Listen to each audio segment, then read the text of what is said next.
All right, folks, welcome back to Lakers Latest. I'm coming to you, as always, from Studio City, California, Los Angeles.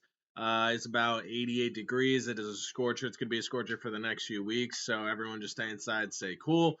Hope everyone had a good weekend. Obviously, a good amount of stuff is going on in Lakerland. I know last week spoke about a bunch of stuff, from trades, from potential Luka extensions. Obviously, I will get into that in a second. But yeah, a good amount of stuff going on, so let's hop right into it.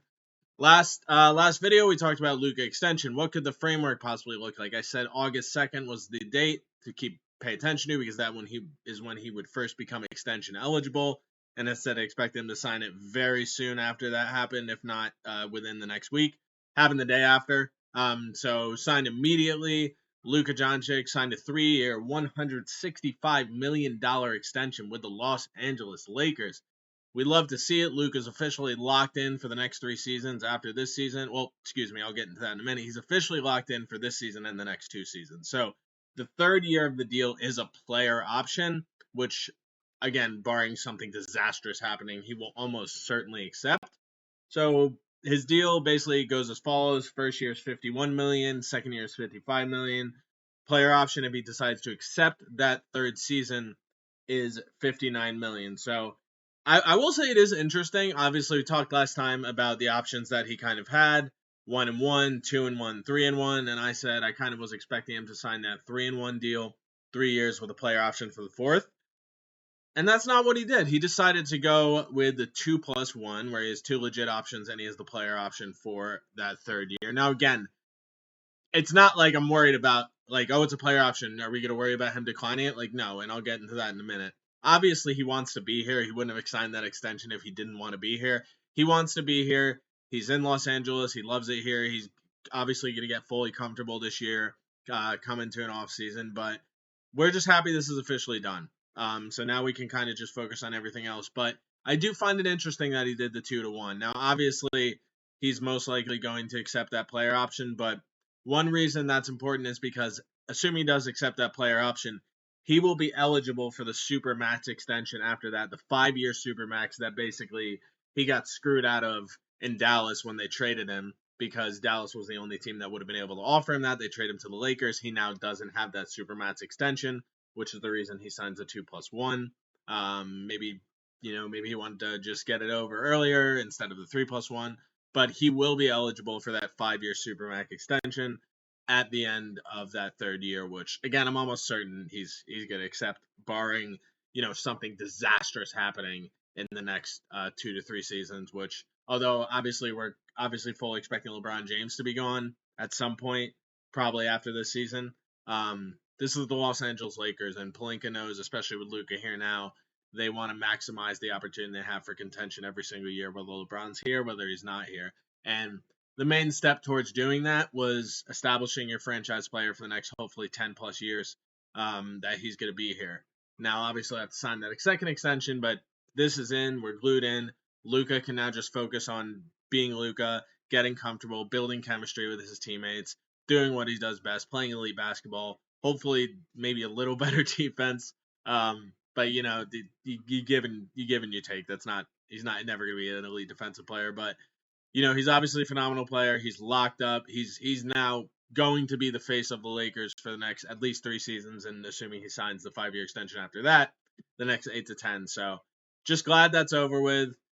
Very excited for the first full year of Luka, where he's not getting thrown into the fire in the craziest trade that we can all remember in NBA history. So happy for Luka.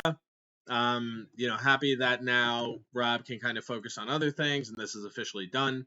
And I'll get into that in a minute, but yes, this is done. We'll touch back on this in 3 years when he's probably going to sign that 5-year Supermax, but for now, we can all rest easy knowing that the Luka extension is officially done. So let's translate to the next thing, which is Pelinka. Now, obviously, he was at the press conference. He talked about Luka, but he also was asked about the free agent additions, and he kind of touched a little bit in depth on that. I just got a couple notes here. So one thing he touched upon was he really thinks DeAndre Ayton's going to be a big addition. Obviously, I've kind of talked ad nauseum about Ayton, what we can expect, what we need from him. He needs to be motivated. He needs to be hungry. But, Pelinka was very adamant. He thinks he's going to be a big addition. He kind of talked about the potential for an elite pick and roll between Luka and Ayton, with Luka being arguably the top point guard in the NBA, one of the best passers in the NBA. They have a chance to definitely be kind of an elite 1-2 duo for pick and roll. Obviously, I'm not saying they're one of the top combinations in the NBA. They're not, but the pick and roll with those two definitely does have the potential to be lethal, and I think he nailed it with that one. Obviously, there's a ton of extracurricular additional stuff with Ayton on if is he actually going to be good? Is he actually good? We'll see. Hoping for the best. I think if he comes motivated, we're going to get a very solid player. Obviously, Pelinka thinks so, and they're going to do everything they can to make sure he's hungry and ready to go. Another thing he touched upon was kind of just adding more depth and more young guys. He talked about Laravia being another young guy, another 3-and-D player that they can kind of bring in. He's a guy that's gotten better kind of each year. He's improved. Someone that can fit next to Luka, especially with that shot. Someone who can play. He was very adamant. They want guys that can play both sides of the ball. They don't want defensive specialists. I mean, in some ways, you could say Marcus Smart is a defensive specialist, but obviously he also brings stuff offensively, even though that's not the main thing you think of when you have him. But yeah, he wants two-way players, and he talked about Laravia being someone that they signed, they really liked, and they think can definitely be a really play a pretty big role on this team coming off the bench.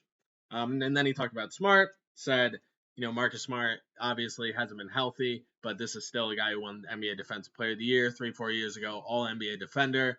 He said he's gonna bounce back. He even said we're gonna put the league on notice with Marcus Smart. I hope so.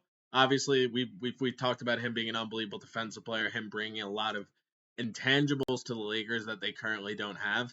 And I think we're all excited for Marcus Smart, and Rob obviously is too. He's probably excited that he was even available, because obviously trade-wise he wouldn't have been available. So yeah, he said about Marcus Smart, and then this was probably the most interesting thing to me out of everything. Like, obviously you're gonna laud your free agent additions no matter who you are, even if people don't like them. You're gonna say positive things about them. That makes total sense. But one thing he was very clear about was, and he said this is verbatim: by no means are we satisfied in improving the team. And that's good to hear, because I think he knows there's probably one more trade to happen. We've talked about that trade a ton, but hearing him say they're not satisfied and they're still looking for ways to improve the team is good. And I think there's still a few things to happen in the NBA landscape, but I think over the next few weeks and definitely over the next month, we'll see potentially a more aggressive approach on a player that he might either want to target, or maybe someone who gets bought out, kind of like Vucevic we talked last time. But it's good to know that, Rob he's not being complacent. He understands they need to contend. He wants to do everything he can to make sure that happens. So it's good to hear that from him. I'll trend to the next thing, LeBron. So, there was a report probably about a month and a half ago that, this was kind of right around that time. People were like, oh, LeBron's unhappy. Is he going to get bought out? Is he going to get traded? Like, obviously that's not happening. But there was a report that he's just keeping a very close eye on all the Lakers' moves, trying to keep in touch with Pelinka, and that he's just going to keep an extra close eye more than he normally would have in the previous 5-6 years or whatever he was with the team. Because I think LeBron understands that, even as great as he is, he's 40 years old. His career is winding down. I mean, it's insane he's still doing what he's doing at that age. But, we're hearing that he's paying very tight-knit attention to everything. It's gives you that thought of, like, he's like, I want us to do everything we can in our power to make sure we can contend. Which kind of branches off what I said before of the fact that Pelinka's not satisfied. They're still looking is good to hear. But this is something that kind of wasn't known. Like, naturally, we would think it's a very real possibility. This is going to be LeBron's last year in Los Angeles. So you kind of assume that he's going to keep a super close eye on all the moves they make and everything that happens, because he wants to know that they're committed to obviously contending for a championship. And I think they are doing that. I think so far Rob's done everything he needs to do, getting Marcus Smart, getting Ayton, getting Laravia, signing Luka to an extension. I think it's been a pretty solid offseason, and I think one more deal, whether that be, maybe Vucevic becomes available on the buyout market, or maybe you really call up the Heat and target Wiggins or Holiday or someone else. I think LeBron is probably keeping a close eye on that, because he knows maybe one or two more moves is coming, especially after what Pelinka just said yesterday, that they're not satisfied. But yeah, this is not surprising. I mean, LeBron wants to win a championship. He's been very adamant. He wants to do everything in his power to try and contend for a championship this year, to try and potentially win one more championship before he retires, whether that be at the end of this season or next season if he stays with the Lakers, goes elsewhere. But yeah, it's just evidently clear that he knows there's a good chance this is going to be his last year in the Laker uniform, and he wants to make sure the front office and ownership are doing everything possible in their power to field the best championship contending team that they can have. So yeah, we'll see what happens. Obviously, with LeBron, I don't think he's going anywhere this season. Next season, whether he decides to retire, come back, go to another team, that'll be a whole nother story for next season. But for now, he's here, he's locked in, and he's ready to go. So yeah, I'll just transition. The last thing we got here, team chemistry. There was a lot of guys that showed their support for Luka. Marcus Smart was there, Clay. A lot of the guys were there. One person who noticeably was not there was Bronny. I personally don't care. That's fine. God, I can't remember who. It might have been Dan Patrick or someone, or maybe it was Colin Coward. I can't remember. But just was like it's unacceptable for Bronny not to be there. He should be there. Everyone else is there. And I'm like, dude, like grow up. Like shut up. Like, do you have any idea how much this kid has had to deal with growing up? On top of the fact that he literally had a cardiac arrest in college at the age of 18 or 19. I can't remember, but give it a rest, dude. Most of the team was there showing their camaraderie with Luka, building, it's a good start to building team chemistry. I'm not going to hold it against anyone that's not there. It's just a press conference. This is the summer. People are enjoying their vacations. They're spending their time. They're obviously working out, getting ready for the regular season, but they're spending time with their family. I'm not going to hold it against anyone if they're not there. But it was good to see a lot of them there. Like I said, obviously you are busy in these times. So the fact that a lot of people were, a lot of the players did come was just good to see, especially, knowing that Luka is going to be the face of the franchise and that these guys are probably going to be, playing with him and being those role players with him moving forward, not just this year, but the next few years. So it was good to see. And I think definitely, I touched on this last time at training camp, especially with Luka getting his first full off season, coming into the Lakers, not having the crazy trade. He'll be comfortable. He'll be more comfortable. Want to get there early, build that chemistry with all his teammates, the new ones, the old ones, especially obviously LeBron and Ayton.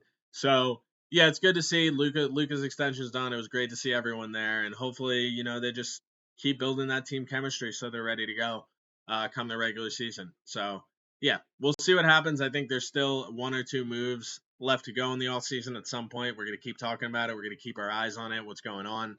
But everyone just hold tight because I do think that final move is coming. But until then, we'll see what happens. So that's it for me today, guys. I'll catch you tomorrow. Everyone have a good one.